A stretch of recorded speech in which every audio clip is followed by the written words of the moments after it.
Welcome to the Designing Hollywood podcast in association with the John Campea Show. I am your host, Robert Meyer Burnett. The Designing Hollywood podcast show is dedicated to all things movies, the movie industry, and its talented professionals. From directors, producers, writers, cinematographers, and of course, costume designers. Designing Hollywood covers some of the most celebrated professionals in the motion picture industry. The show explores the artistry, the craftsmanship, and the stories that bring our favorite motion pictures to life. Hi, I'm Gilbert Musali, the new president and CEO of Western Costume, welcoming Designing Hollywood back to Western. This is our men's tailor shop, where we're custom making clothes all the time, alterations. This is our women's custom made. We can make anything you guys need us to make, alter anything. We can deck out a full army if you want in our military department. Thank you, Designing Hollywood, for coming in to see Western Costume. Hope to see you soon. Today's guest is a true visionary whose work has shaped the visual identity of some of the most breathtaking films in modern cinema. From Guillermo del Toro's Crimson Peak and Pacific Rim to the highly anticipated Frankenstein.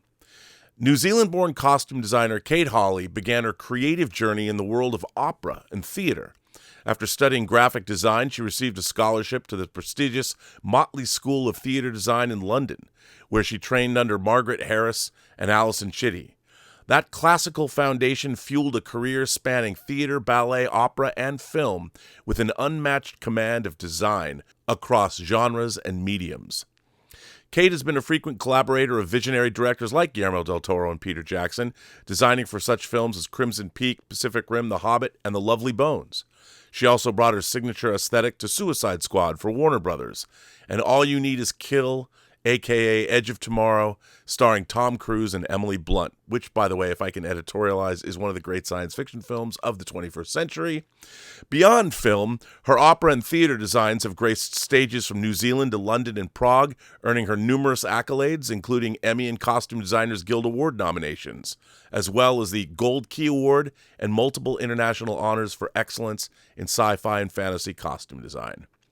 Without further ado, we are thrilled to have back costume designer Kate Hawley here with us on the Designing Hollywood podcast to discuss her artistic process, her collaborations with Guillermo del Toro, and the intricate costume world of Frankenstein. Kate, welcome back to the show. Thank you. I think you overhyped the introduction a little bit. Too much? I gotta be your hype man, though. That's it's my job. It's my job. It's my pleasure to be here again. Thank you. I remember having a lot of fun with you the first time, and I'm sure we're going to have just as much fun now. Old. We'll do this again maybe in 10 more years. Well, yeah, I'll have to come down and visit you then. I'll be in a walker or something. We need to work. If you have a grubber in the hand, you also have a gin and tonic. So, well, that's my kind of place. That's where I want to live for the rest of my days. Dream. Yeah, that's what I need. But so first of all, I have to say, I thought Frankenstein was insane. I mean, the design of it, the look of it. As I said to you, I interviewed Dan Lautz in the last week about his cinematography. But you've often said that costume is character, or can be that way. And one of the things I have to say about the costumes in Frankenstein, they're worlds unto themselves. There's layers of those costumes. They're like landscapes. They're not just clothes. And that I was always thinking about how you said the costume is character, and never more so than in this film.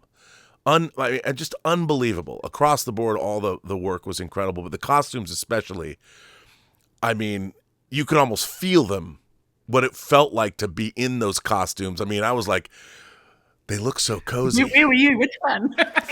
Well, I kind of like what the monster was wearing. I was going to say some dinky red gloves would look great. But it's interesting because that comes. I mean, we're working for a visionary and an artist. Guillermo's an artist, so he has this sort of huge map of the world he's creating, and it's a linear process. But we'll explore all these elements within it. And I also think, you add that the book itself, Mary Shelley's novel, you add the beautiful script. That's my Bible, the script that Guillermo's written, and in it are all those tones that you're describing. And that's what I responded to is the tone.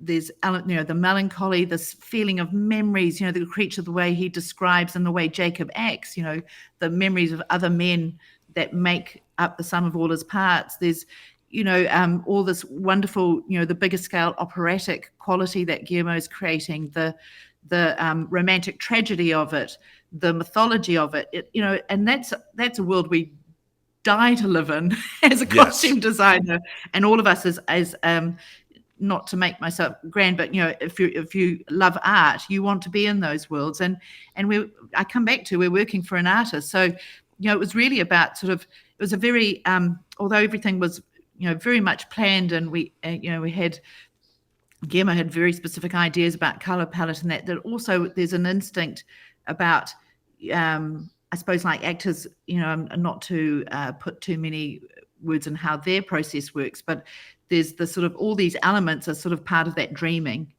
And I really feel that the world that he was creating was a dreaming of a period and of a time, and the story. There is a theatricality. I mean, I think back to, you worked on Pacific Rim, even though that was a science fiction movie. There's a theatricality and a grandness to Guillermo's work. Crimson Peak, Nightmare Alley, and then of course, never more so than this film.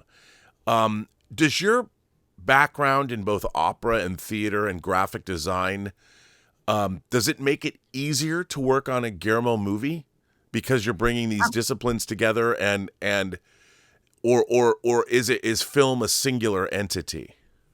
No, I really value, like everything, I think the cross-discipline, working from one discipline and another. I love it when theatre is very cinematic, which it is a lot today with all the technology around, and I love film when it's very theatrical, and certainly that's very true. Even when I first met Guillermo many years ago, he said, the fact that you work in opera and theatre, you have the same books on your bookshelf, means we can work together.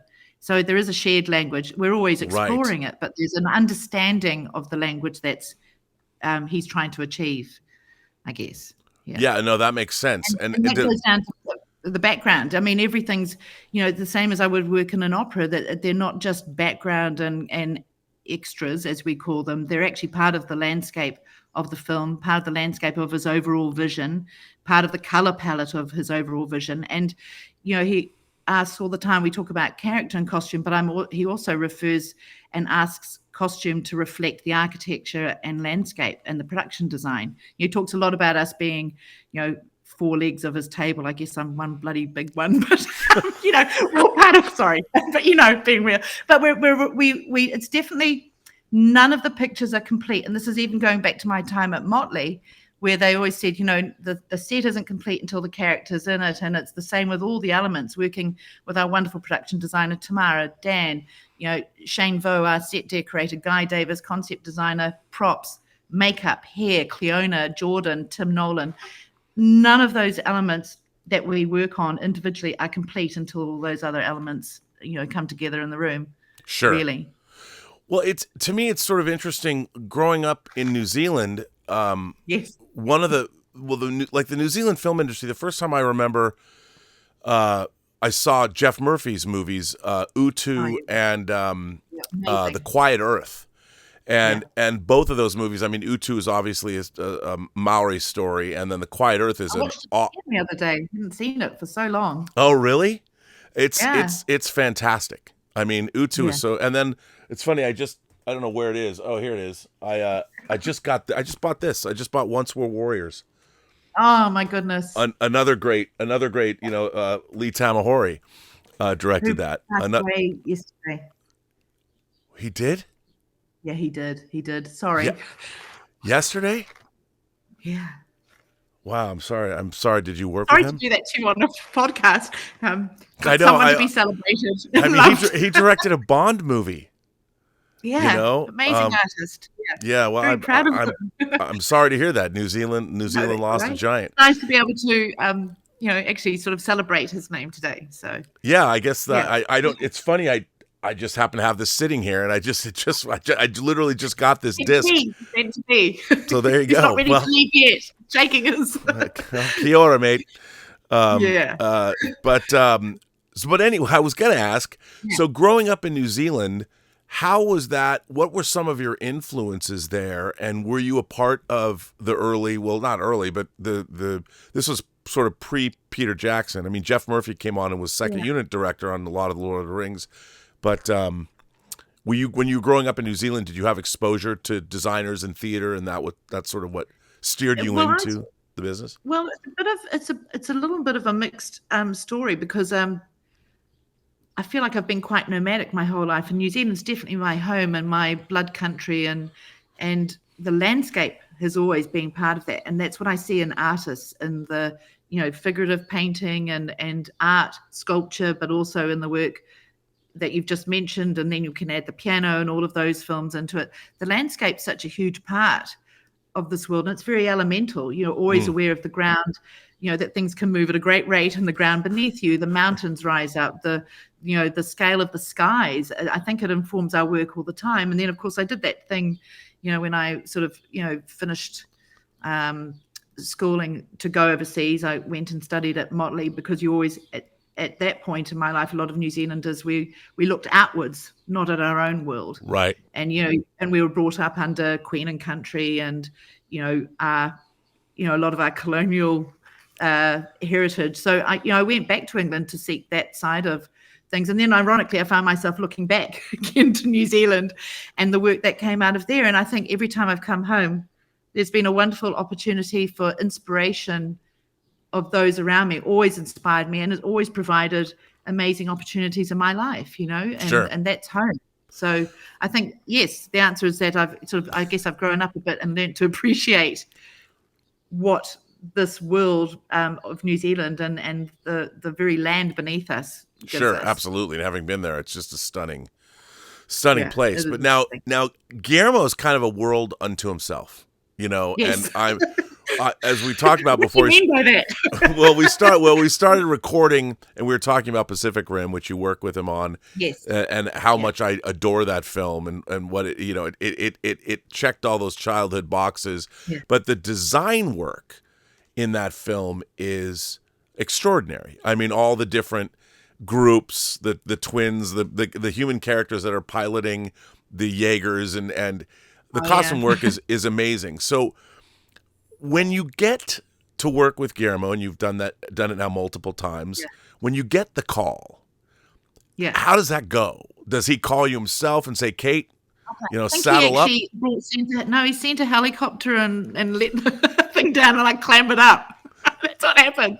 No, he said, do you want to play? And you go, no hesitation. And that's true of anyone that works with him. Everyone comes with the excitement of being able to offer their best and have fun with it. His irreverent, nature. And back then, I think I've actually got from Pacific Rim, I've got pages and pages. Someone wrote down all his quotes when he was really, quite eloquent in his obscenities. So I've got 2 pages of Guillermo quotes, which I'd love to share one day. But anyway, it's joy. And I think that's what everybody's experience on this last one. Yes, it's hard work. It's a mountain to climb. There's always the burden of wanting to do your best for someone whose work you adore and grateful to be a part of. But there's joy all the time as well. When you start working with him, where do you begin? Where is the beginning on a Guillermo del Toro film? Do you start making boards? Do you read the script? Do you go back to Shelley's novel? Like, how did you start the process of this? Because, again, the design work in this film is, I mean, you could take any frame of this movie and hang it on a museum.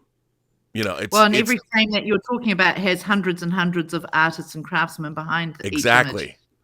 So how do you begin? What is it? What's it like? Well, what's day one like for you as a costume designer on a Guillermo del Toro movie? Day one starts a couple of years before, when you're going, shall I quit? Shall I not turn down this job? Is it starting? Which I did. So I'm rich in mind and imagination.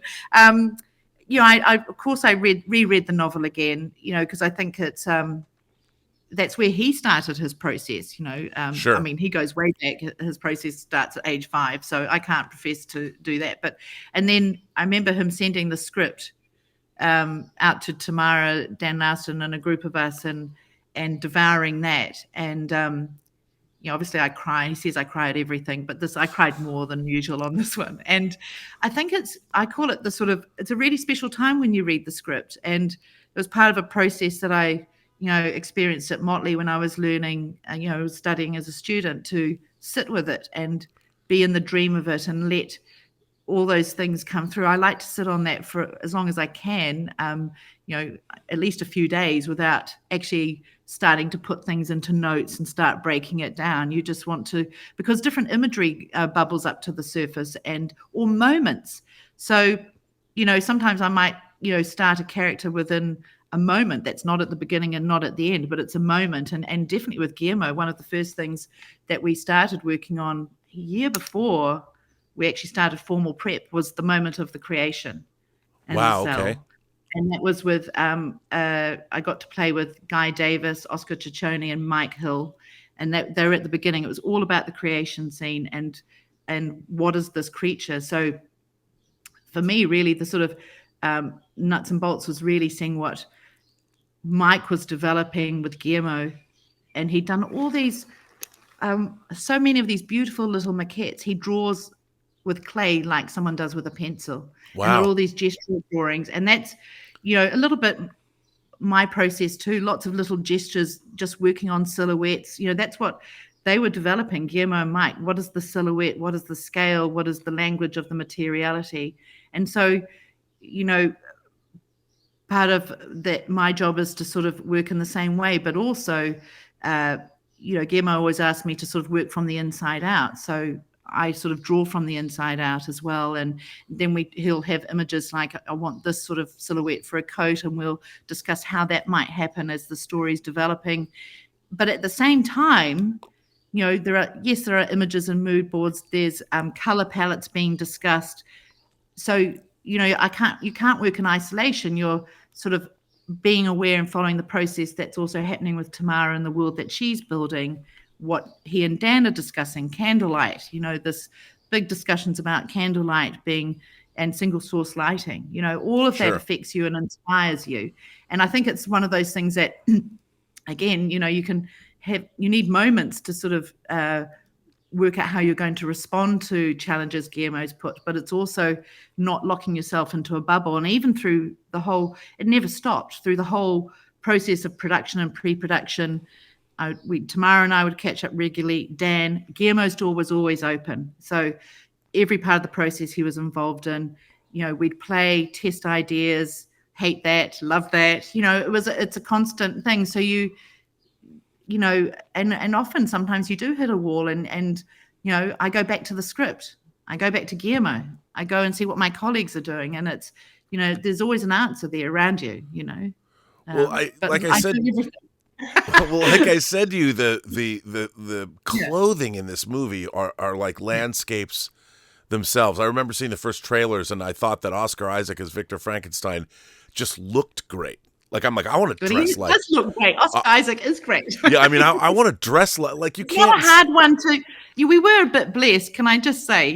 Jacob Elordi and Oscar Isaac are not exactly miserable creatures to dress. Yeah, no. I mean, I think Jacob Elordi is like in the running for the next James Bond or something like that. But and he arrives at was it 6'5"? He arrives. Right.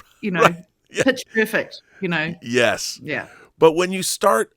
Like when you start working on a character like Dr. Frankenstein, do you think of are there designers that you're looking at that are inspiring you? Are you going back to the period, or is there and how sometimes you have to be very, very you have to have fealty to the period. You have to be totally right.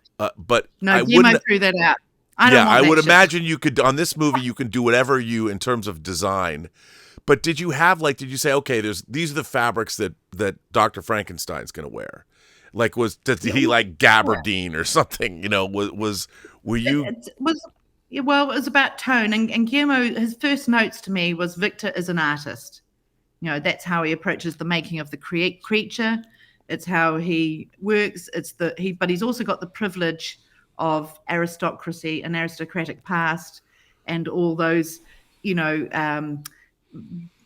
had great privilege, but there's an irreverence of the way he wears it. And at the beginning, we have a sense of his childhood in that world, in that way, we were sort of doing a nod to the period, more the Age of Enlightenment. So we cheated back to that.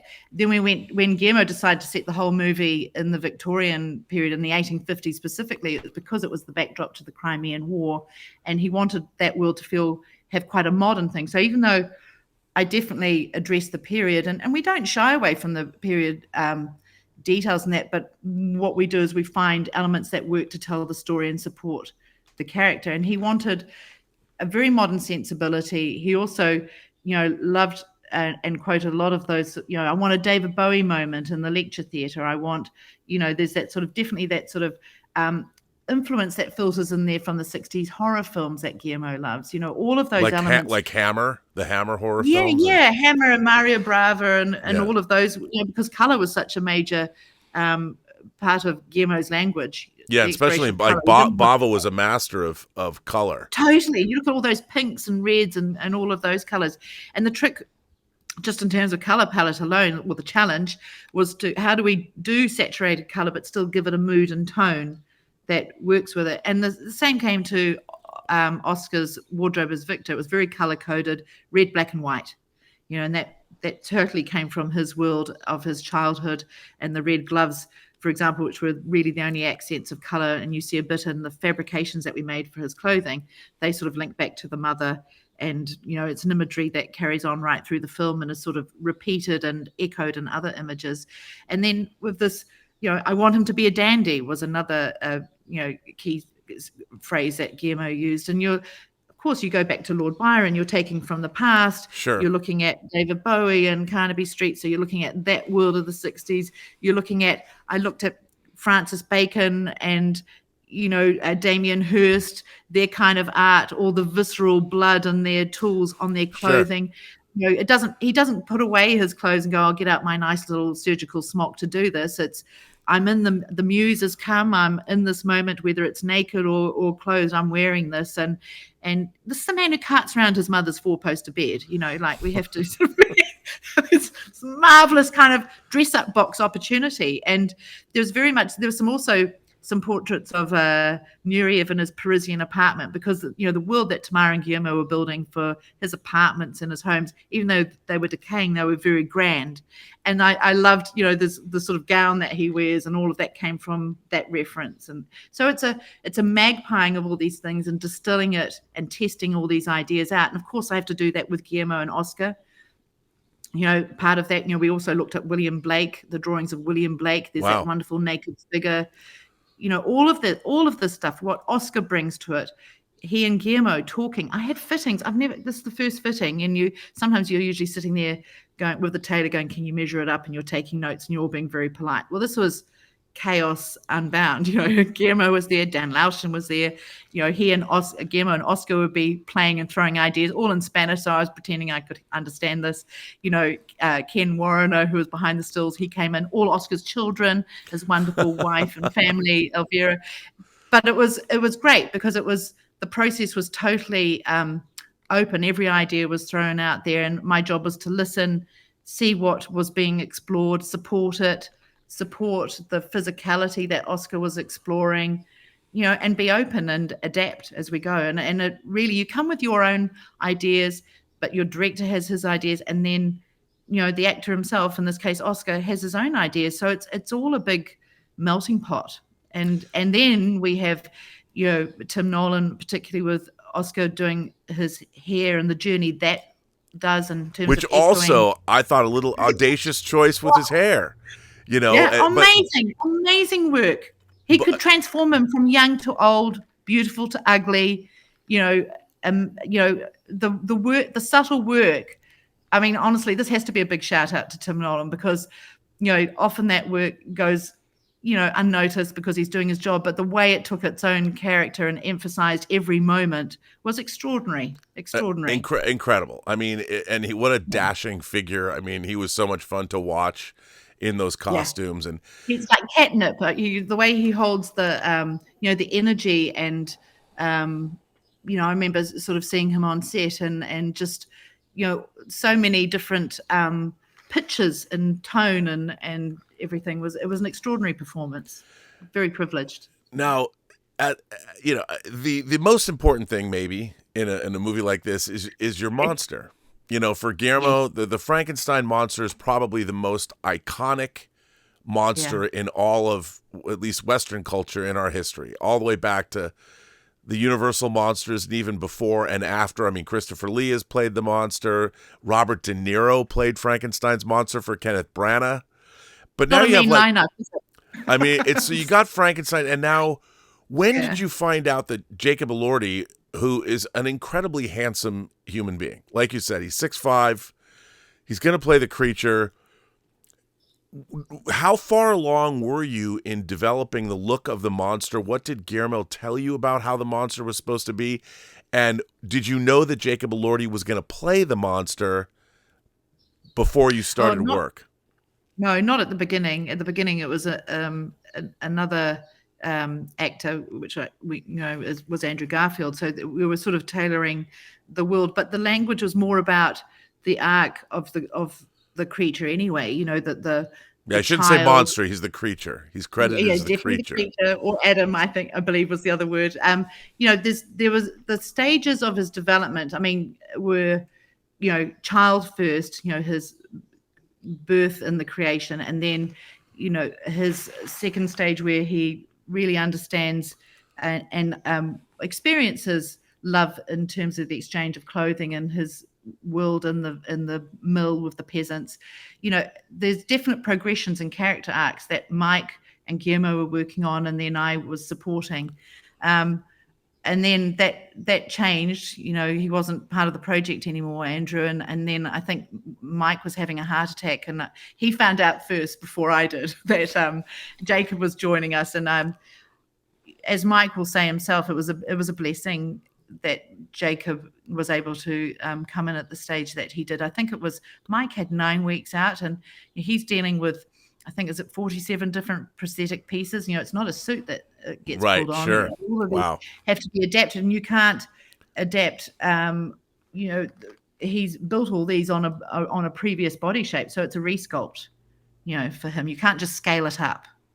So that was a huge amount of work for Mike, but I think Jacob, being the gift that he was, made it work. And when Jacob arrived, it was about adapting and understanding. We had those fundamental ideas, but actually we followed what Mike and Jacob were doing with Guillermo.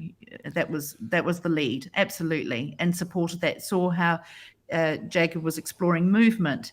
How did we support that? How did we create the silhouette working with Guillermo? How do we also support what Mike's doing, the prosthetics? Because that was a long time in the chair. Full body makeup would be, I think, 10 hours. So Mike starting at 10 o'clock at night, Jacob arrives, an hour after that, they start their process, and then they're on set the next day. So when fundamental decisions happened on set where we could help as a department, when, for example, we started in the ice and snow because I think we were all trying to, Guillermo particularly was trying to give Mike enough time to work on the rest of the pieces. So what we could cover and what we didn't was crucial to what Mike's department had to achieve in the time. And it made a huge difference to their day, between 5 and 10 hours. But it also, their process, it wasn't just about, and he gets blown up here and goes underwater here. All that language took on its own, it's a way of describing it, sort of breakdown becomes poetry. And that's the way I describe Mike's work. He wasn't just doing a creature. He will talk about, Mike will talk to the fact that he and Guillermo were creating a creature that was evocative of 18th century and 19th century waxworks, those beautiful, in the world of medicine and all those museums, all those beautiful wax sculptures. So, all of that language took on its own world and color and texture, materiality, and even, when the dynamite explosion happens, how we carried that out wasn't just, oh, this happens and we throw some shit. It was sort of working with the tone and language, all the time. Sure. We're in a heightened world. So, that all had to work together. And I had a full-time team led by wonderful cutter Daniel Bin and his assistant Nicole. There was a full-time team just working on the creature alone and all of those iterations through those stages. Because you were working in sort of a heightened reality, and we see different points of view in the movie, the two different points of view, were you able to, this is, I guess, an odd question, but when you're seeing it from the creature's point of view, yes, did you change the costume at all because it would be his perception, like the creature perceived himself differently than other people perceived him? So when you're coming at it, maybe was he lit differently, or did you sneak a few different fabrics in there? There's no sneaking in this world. But it was very definitely, when Victor's story, we're seeing it through his eyes, and when we're in the creature's story, we're seeing it through his eyes. But the tone of the film, Guillermo, takes on a more fairy tale like quality, and because the creature and Victor are different sides of the same coin, we're always mirroring and reflecting what they do. And you see this very much in Guillermo and Tamara's use of mirrors on the set and the circular architecture, all of that language, but also in the clothing. At the very end, which we actually shot at the beginning, Victor becomes more like the creature. He loses a leg, gains a prosthetic, nose is smashed up. He's become sort of this beast in itself. And the creature's gained in nobility and eloquence. And very much, when we talked about how the creature would appear at the wedding, it was almost, Guillermo wanted it to be his wedding night. So he has a princely, noble feel, and Guillermo's in all of these characters, by the way. Right. And every time I had an actor come into a fitting, they go, Guillermo feels he's really this character, and go, so Guillermo was immortalized in William, in Elizabeth, in Victor, and the creature. So really, we were doing all of these versions of Guillermo too. But definitely, there was a sort of weight and scale that came with the layers of clothing that we responded to, with part of, with all of the clothing. And for each moment we did a different iteration of the creature. Wow. Yeah. That's so, really, that's when really he appears, every time he appears on the ice, the first time we see him, which was the second stage of drawing that I did with my team, lots of gestural drawings, which with Dane, we were exploring the silhouette. Guillermo wanted to, not necessarily know it was the creature coming, or is it a bear? What is this thing coming out of the mist? So exploring that silhouette just as rough shapes before getting into the detail of how that's made up. It was a big part of the process. Yeah, I would imagine. Yeah. And another really interesting, I'm a big fan of Mia Goth and what she's brought. She has her own, when you see her in the films that she's done, like the I guess the Maxine trilogy, you want to call it that, but she's amazing. She's amazing. Yeah. What was your thought process behind her character? Where did you start with her? What was Guillermo's ideas, and how did you? Well, it starts with Guillermo. Yeah, for yeah. sure. So, well, he's always a wonderful sort of. I love his female characters, and the way he talked about Elizabeth. There was abstract words like she's luminous, and almost many iterations of different women, first through Victor's eyes and then through the creature's eyes. But also the way he talked about Elizabeth, there were whole scenes at the beginning where it was set in the convent, but she was there to learn. She's a lover of books. Again, this is another Guillermo character trait. All the books he talks about, he writes these Bibles, and Elizabeth, in that market scene that we see her before she has the dance at the bistro with Victor, she's bought all these books, and she's a devotee of William Paley's Theology of Nature, where you have nature enhanced in the world of God and the imagery of God, and all that language of the Beatles came from that. So, to answer that, we were looking at color palette was a big part of that, the materiality a part of that. For her, that's where a lot of the color came through in this film, the sort of luminous thing of quality of color. We developed a lot of textiles there to create layers of transparency. We painted into it. We'd been working with Tiffany's, looking at the jewelry and looking at stained glass, and we did the same in our department in terms of I have a team of alchemists, not just wonderful tailors and cutters, but, the dye and textile department, worked very hard to work on all these different materials to, get those layers of transparency. And then we created a lot of fabrics. So, we looked at the forms of anatomy in X-rays, blood cells, beetle wings, all kinds of patterns, and then the malachite. And then with some of them, we actually got fabric woven. We did all the designs in-house. Our textile team developed techniques. They did a lot of screen printing, textile printing.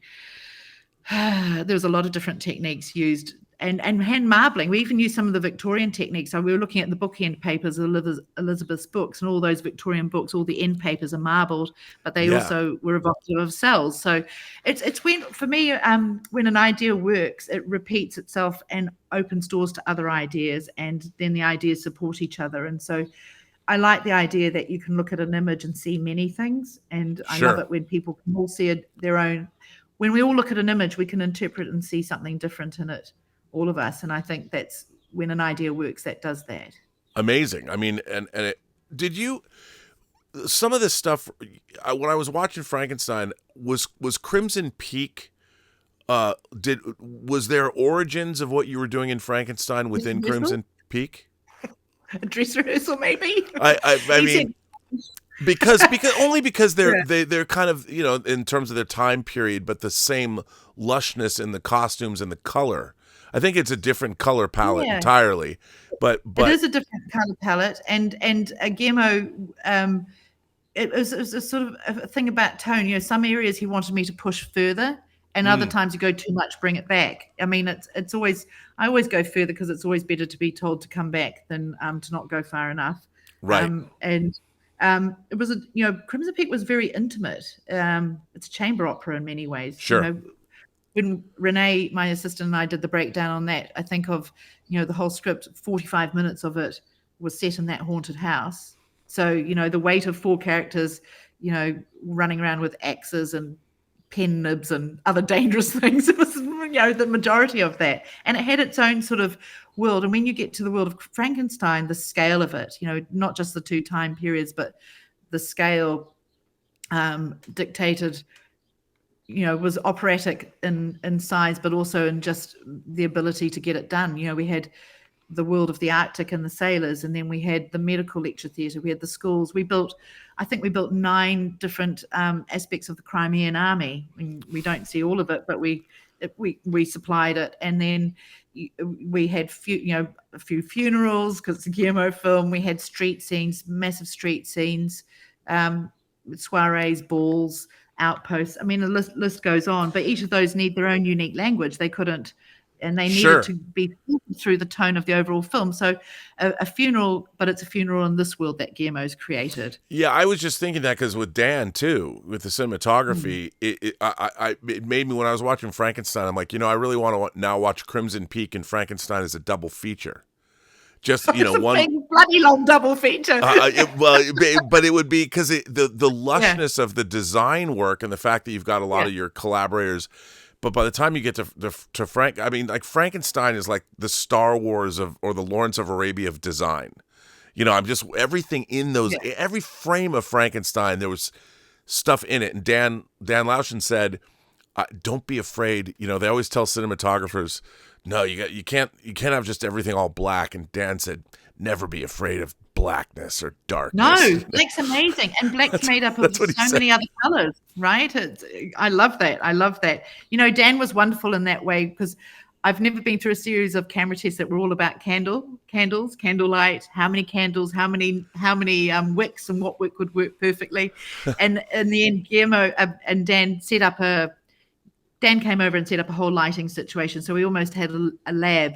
So, seeing the scale of the schedule and that, there's some things that we knew, particularly with candlelight, that would be shot further down, because, the color was such an amazing and challenge, and that how it could change under different tones of light and color. So Dan supplied a kind of operating lab that we could quietly work on and do as much testing as we could, because there wasn't much time to do it once the ball was rolling and that train was leaving the station.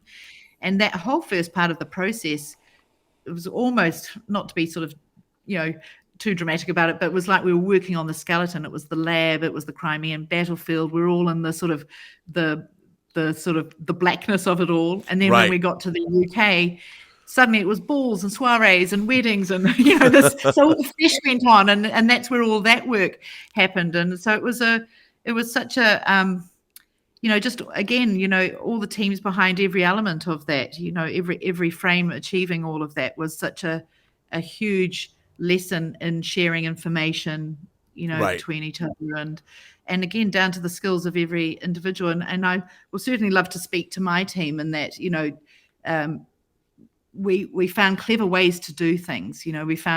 My team found really clever ways to solve problems, to sort of to not compromise and put everything we could on screen, really, and that's what Guillermo loves and counts on, that everyone can deliver what they need to, as much of it as to go on screen rather than filtered away on other things. Yeah. Well, and you got, we haven't mentioned some other people in the cast. I mean, I love Charles Dance and anything he does. Oh, isn't he wonderful? And Christoph Waltz, I'd forgotten when I first watched this. I'm like, oh, Christoph Waltz is in this movie, and all of these different, the characters. I'm looking at the cast list now, and it's Lars Mikkelsen in there. Yeah, Lars is wonderful. They're all wonderful. And Guillermo adores each of them. They all bring, their own wonderful quality. It's a voice or the eyes, or I'm sure he handpicked them. He totally. And at the very beginning, he'd be going, I want this actor for this. I want, so he shared all that information at the beginning, which was wonderful. So again, you could always draw and create costume with that character or the physicality within it, within them, that you're growing it on that actor rather than just an idea and then you're trying to mash it onto someone. It was very organic in that way. It allowed the process, you can't draw it without putting the actor's face or their body, as part of the whole process. It's fantastic. But then you get further into it and we're doing, medical lecture theatres and, soldiers in the morgue and suddenly, Guillermo's doctor's here, or there's the favourite bookkeeper who's got a bookshop down the road and they're being sent to be dressed into this. So he's got so many wonderful friends that are not in film and they all come through the door and we're dressing them, my crew are dressing them, and he'll do a little cameo on them. It's quite wonderful. So the list gets quite big. Well, and I'm sure there's an authenticity there when you're seeing real, quote unquote, real people intermixed with actors and faces. We don't talk about the background casting enough. Zamirit, who runs that, is phenomenal at finding amazing faces. Our work works if we have character and faces. It doesn't matter what the costume's going on. If you've got a great face or a great physicality, you can create amazing characters. So I really want to mention her work because it's often, again, it's another whole layer in the world of filmmaking, and it's crucial for making background sing and become part of the overall tone, I think. Sure. Because I'm the two parts of this, or the different points of view, fascinated me, because when I was first watching the film, I didn't realize that was going to be the approach, and I thought it was really audacious, and I really enjoyed that aspect of it. Yeah. Were you doing those things? Was it like you're making two different movies? Did you shoot it all one side of it concurrently? So the Frankenstein portion and then the creatures portion, or were you? No, both. You were doing how? It's all shot. Yeah. Was that? So and what? Oh, yeah. I was going to say, was that difficult in terms of just from a production standpoint, keeping everything straight? What helped is that we were because the language was so, we knew what we were doing. We'd done all that work. So and then when things happen, Guillermo would talk to this, when things happen and change, it's an opportunity. But we also all know the language so that we know how to make decisions. We meet Guillermo on set every morning. And the thing that crucially made the difference is you start to see the patterns with what he's doing with other departments. You can visit the edit suite. This is the first time I'd experienced this with Guillermo because it'd been, a little while in between projects. So you can visit the edit. You can see where he's up to in the process. He'll show you what he cut the day before on the monitor on the set. People are allowed to see that, before you start the day shoot. You have a meeting, you're caught up. And then, I would often it's hard when you're trying to run a department, but you'd run on, and if you could be part of that, you understood all the other languages that are going on, the languages of the mirrors, what he was doing with lighting and the color palette. And so you have to be informed as the whole thing's progressing, but he allows that to happen. So Sure. It wasn't so bad like that. And I think just everybody knows the rules of the world that are being created. So we're all supporting the same. And that's the secret, I think, of when I saw the film in its final cut, I could sit there and go, it's such a true testament to how every single department is working under his one vision. Sure. And you could see that. I mean, that's one of the joys, I think, of Del Toro's work, is that you really feel that collaborative nature, and that I think that's and he always surprises you. You always go. There's always moments you clever bastard. I didn't know we were doing that, and that's what you were doing. It's wonderful to have that moment of surprise. Still, that when it's what you're doing, it's what you read on the box, all of those things, and then when you see it, there's still another element of discovery, and of course music. What the score brings to it is a whole another level. Yeah, an amazing. Your relationship with Dan Lauschten, I can never get the you have to have that wheezy, raspy sharpness to it. Yeah, I can't. It's hard. I kept saying Dan Lauschten. He'll tell you. I know, and I was interviewing, and I kept trying. My horrible Kiwi accent. Like Guillermo goes, I don't understand you. Half the time, no one understands me because we have no consonants. So, it's a burden. But it's interesting to me, like you said, when he set up the Dan laboratory, when you're looking at fabrics, did you have to make, based on that, I find that really interesting because you're shooting with candlelight and things like that. Yeah. Was there any time you had to make because of those tests, did you ever make a change, or was something? Absolutely. Absolutely. Some colors read well, and there's always, the reds are famous in Guillermo's color palettes in all his films.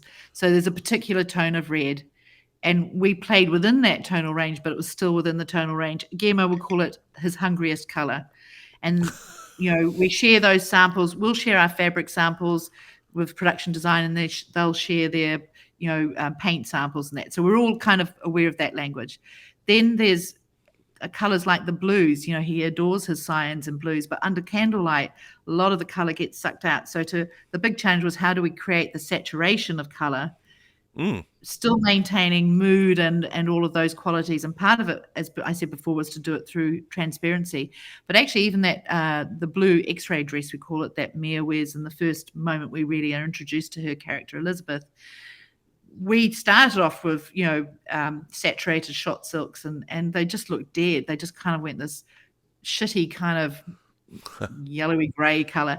And then, again, credit to my department, because that was shot at the end of it, we kept working on fabric samples. More and more samples were brought on. And in the end, it was based on lots of sort of gray blues, grays, other colors that then gave the intensity of color at the end. So we, and in other instances, all that work in the cell with the greens that Elizabeth wears when she's outside, arriving in the carriage, we replicated their marble jacket. And you can't replicate marbling, but continuity's for pussies. So we kind of pretend you don't. Agree no! We did a different color palette outside when she arrives in the carriage. Sure. With different green. So reading what was happening in different lighting states, and where we could, we would adapt the color palette. Not that the audience would notice, but that we could. That's interesting. So are you saying you would have? Yeah. So you had like a different green outside, and then inside you have a whole different. Yes. It's the same clothing, but you have two different. Yeah. Because that's when you can get away with it, going from an exterior to an interior. Yeah, wow. and not everything. It was just particularly like the velvets have a different depth of color to them. They do different things, and sometimes they're shot with another color.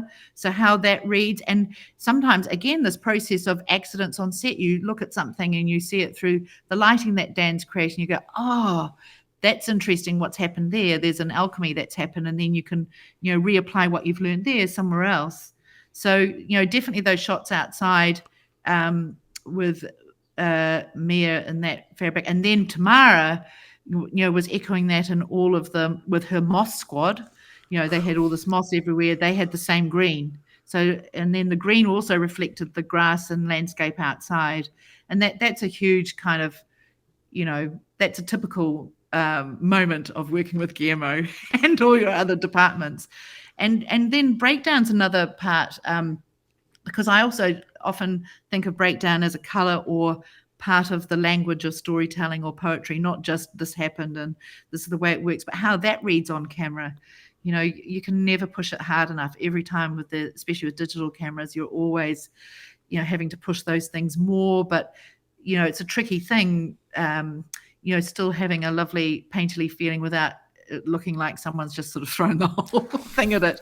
So there's a lot of technical aspects to that again, my team are brilliant at doing, and they're artists and craftsmen themselves. When you look at what the scenic artists are doing on the sets, or what my breakdown team are doing with kitty litter, or, lots of kitty litter in this film, what they're doing with those layers, there's still a beauty that you can have in the close-up as well as the big shots, So, and that's actually a huge part of working with Dan and Guillermo, understanding their camera work, that a lot of things are established on big wides. So you're looking at the silhouettes and, the strength of that and the composition. And then you're going into intense close-ups.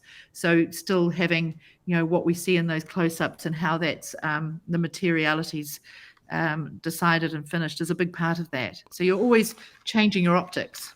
Looking back on this, what are some of the unique lessons that you learned that were particular to Frankenstein? Did you learn something about surmounting obstacles, or was this any different than previous films for you? I think, first of all, you're dealing with a director who has a vision, so there's no committee of opinions. Right. And through that, you thrive. Everyone thrives, because you're serving the same vision. You can explore around it, but the vision's linear, and we explore and make discoveries, but we're still heading in one direction that Guillermo's leading us in. I can't speak to enough to the collaboration that, sharing actually creates more ideas, more inspiration.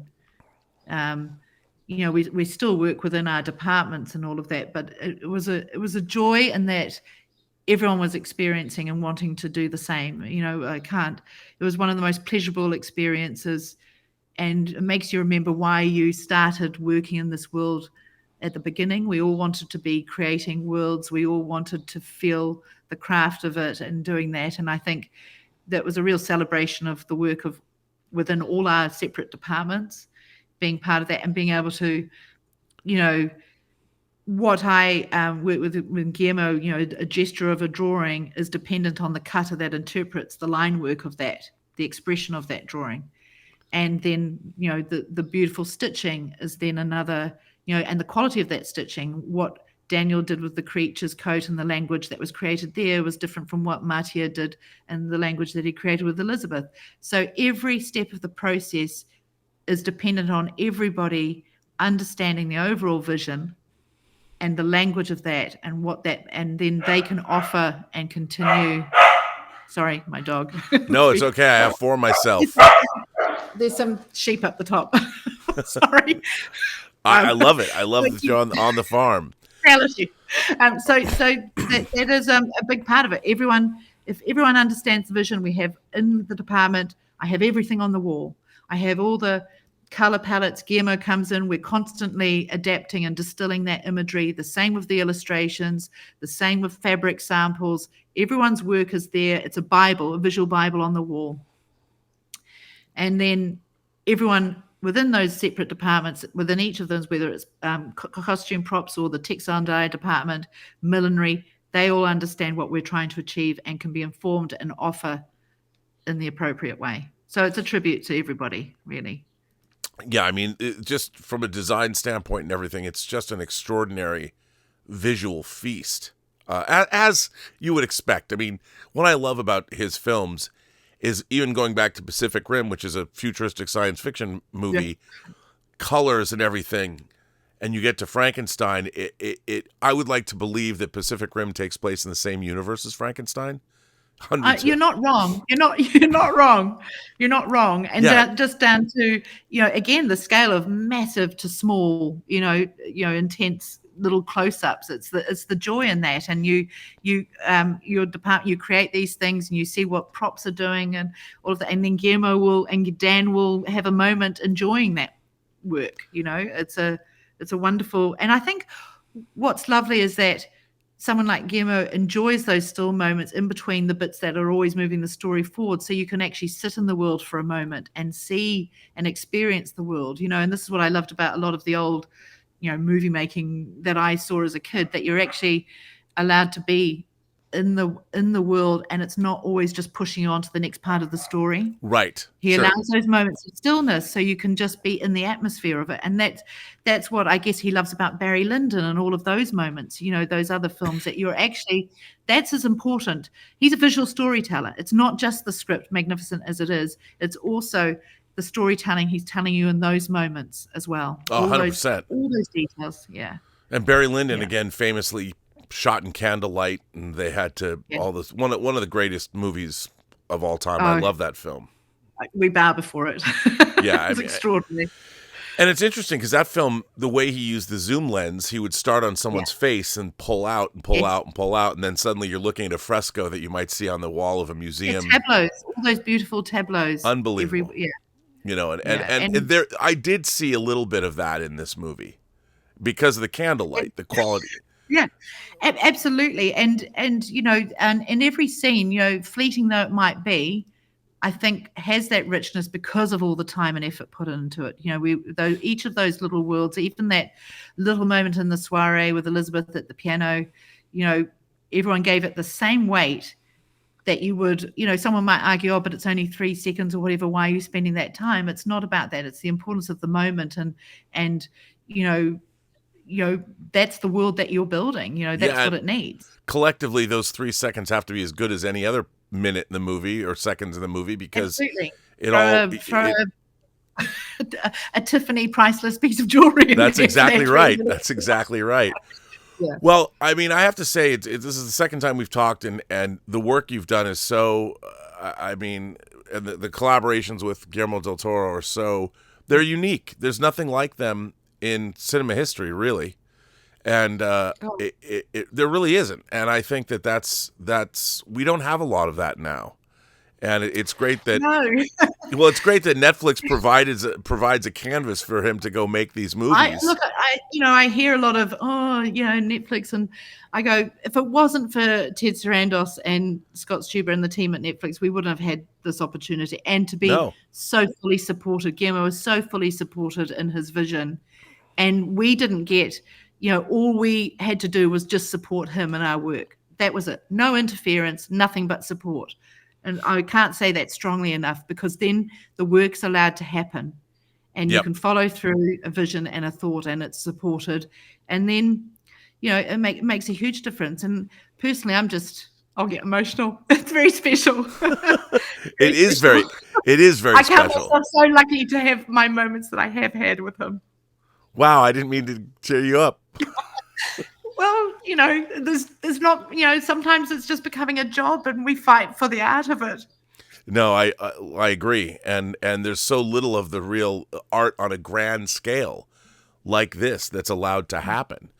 There's only a few filmmakers. I see that all around me, and all these individuals trying to, do their beautiful work and book illustrations and things. And sometimes, when the machine's becoming what it is, outside of the world of artists like Guillermo and directors like that, it's a machine, and quite frankly, I don't thrive like that. I thrive when I'm in a world that, where you can support your director and support the storytelling and the imagery, and I'm fighting for that for sure. Well, listen, Kate, hearing you talk about your art, the emotion, the storytelling, and everything that you do has been wonderful. It's great to speak with you again. I forgot how much fun it was just to talk to you. We had a great time both times now that I've interviewed you. There's lots of room for you in the shed if you want to come in. Well, I was going to say, I got to figure out a way to get down to New Zealand again. But do you have something coming up? Has Guillermo told you what might be next, or do you have a film that you can mention? I don't presume. I think that poor man's exhausted at the moment. I know he's got, you talked about gangster movies and all sorts of things, and you wait your turn, and if you're invited, it's a wonderful thing. And I embrace any project coming up as with the same investment I would, but it is an extra special thing, to be having this opportunity with Guillermo and with, the cast and crew that it was, is a once in a lifetime moment, I think. Absolutely. And you can see all of Kate's work and the work of the entire cast and crew in the wondrous Frankenstein, which is now streaming on Netflix. And, I said to Dan, hey, Dan, I think we might be seeing you at the Academy Awards. And he was like, don't say that. Yeah, don't. But I think with the costume work, all of the technical work in this film, I wouldn't put it past the Academy to recognize this film. All I can say is that at the end of the day, the work has to speak for itself, and certainly everyone gave it their all. 100%. Well, Kate Hawley, I want to thank you for being on the Designing Hollywood show again, and it's just wonderful to speak with you. Maybe I'll run away to New Zealand and come work on your farm. I can herd sheep. Yeah, and I'll go and get a box of toilet tissues. Yeah. Yeah, always welcome. Always welcome. Well, thanks very much. I appreciate your time, and I appreciate that that Netflix made you available. So thank you so much. Pleasure. Absolute pleasure. Bye. A special thank you to founder and executive producer Martika Ibarra, co-founder, costume designer, the legendary Marilyn Vance, and of course, John Campea from the John Campea Show. Thank you to all of our viewers for tuning in, and be sure to subscribe to our YouTube channel. Tune in to the audio version wherever you listen to podcasts. I am, of course, your host, Robert Meyer Burnett, and you can find me on Instagram at rmburnett, or find me on Twitter at BurnettRM, or on YouTube at PostGeekSingularity. Thanks very much. Like, subscribe, and give us your comments. What would you like to see on the channel? Right down below. Thanks very much for watching, and we'll see you on the next episode of Designing Hollywood.